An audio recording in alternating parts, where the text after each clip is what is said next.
नमस्कार मित्रांनो, मी नयन स्वागत करतो माझ्या यूट्यूब चॅनलमध्ये।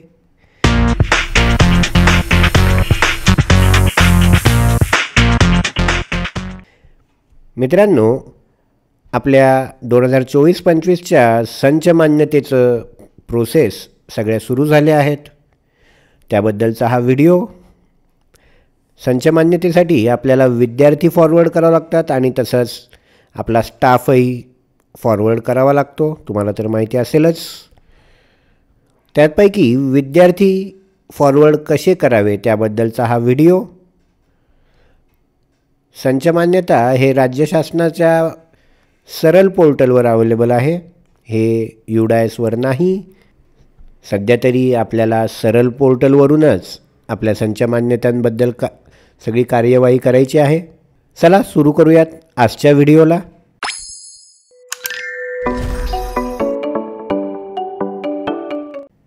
संच मान्यता 2024 साठी विद्यार्थी फॉरवर्ड करणे। तर सुरुवातीला आपला ब्राउझर ओपन करूयात।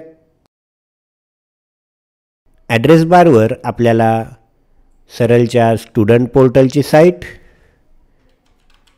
student.maharashtra.gov.in या साईटला व्हिजिट द्यायची आहे।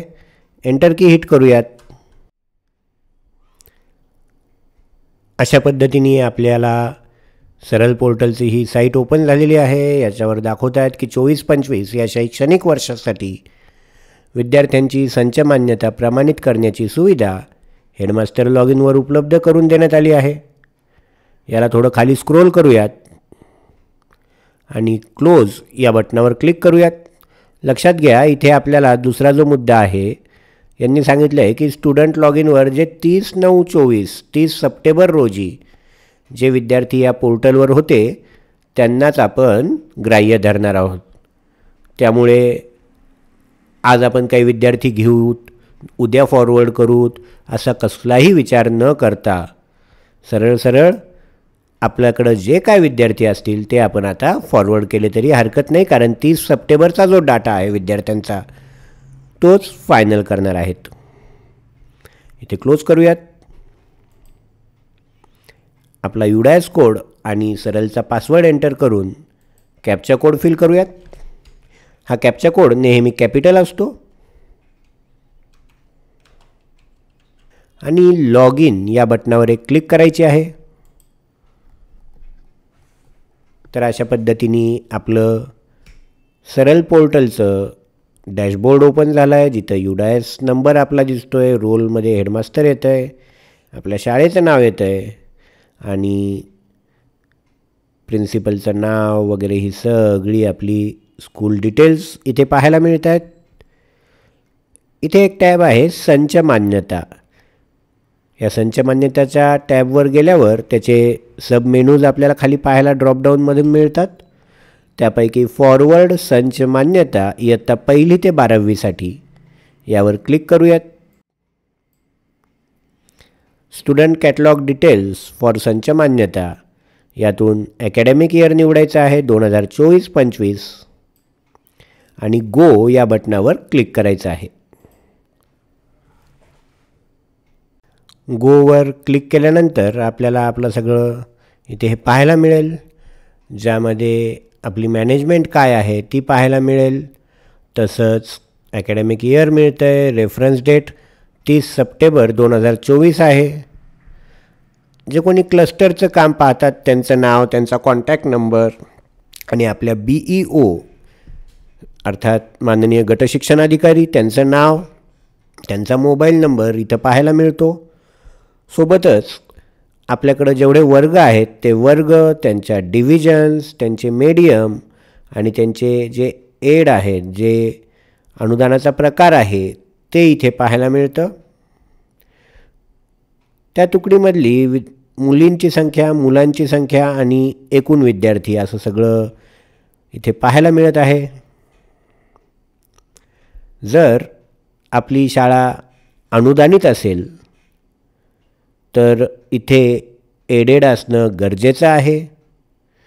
ज्या पद्धतीची आपली शाळा आहे या एडमध्ये तेच असणं आवश्यक आहे। जर ते नसेल तर आधी आपण आपला हा स्क्रोल बार परत वर फिरवून घेऊयात आणि मास्टर्सवरून डिव्हिजनवर क्लिक करूयात. जी डिव्हिजन पाहिजे त्या डिव्हिजनवर क्लिक करा आणि त्याचा एड टाईप आपल्याला इथून बदलता येईल. तो बदलून अपडेट या बटनावर क्लिक करा. हे अपडेट होणं आवश्यक आहे. त्यानंतर पुन्हा संच मान्यता फॉरवर्डवर क्लिक करूयात. पुन्हा वर्ष निवडूयात आणि गो या बटनावर क्लिक करूयात.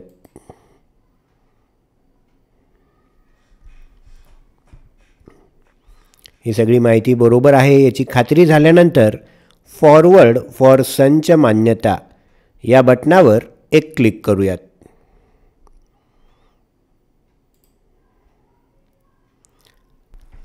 फॉरवर्डवर क्लिक केल्यानंतर असं एक हमीपत्र येतं आहे.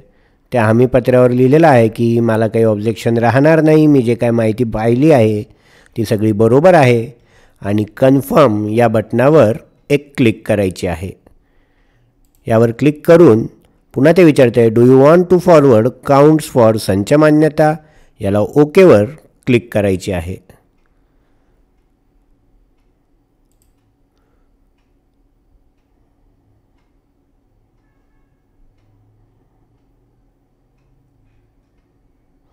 तर अशा पद्धतीने आपण आपले विद्यार्थी फॉरवर्ड करत आहोत संच मान्यतेसाठी. हा होता एक व्हिडिओ संच मान्यता विद्यार्थ्यांची कशी फॉरवर्ड करायची त्याबद्दलचा. लवकरच एक नवीन व्हिडिओ शिक्षकांची किंवा आपल्याकडे कार्यरत जे स्टाफ आहे, मग तो टीचिंग स्टाफ असू की नॉन टीचिंग स्टाफ असू, त्यांची माहिती कशी फॉरवर्ड करायची याबद्दलचा व्हिडिओ लवकरच आपल्यासमोर घेऊन येईल. तोपर्यंत चॅनलला लाईक, शेअर आणि सबस्क्राईब करण्यास विसरू नका. भेटूयात एका नवीन व्हिडिओमध्ये. तोपर्यंत बाय बाय. आणि हो, माझा व्हॉट्सॲप ग्रुप नक्की जॉईन करा. त्याची लिंक मी खाली डिस्क्रिप्शनमध्ये देतो आहे. बरीच माहिती आपल्याला या ग्रुपवरून मिळू शकते.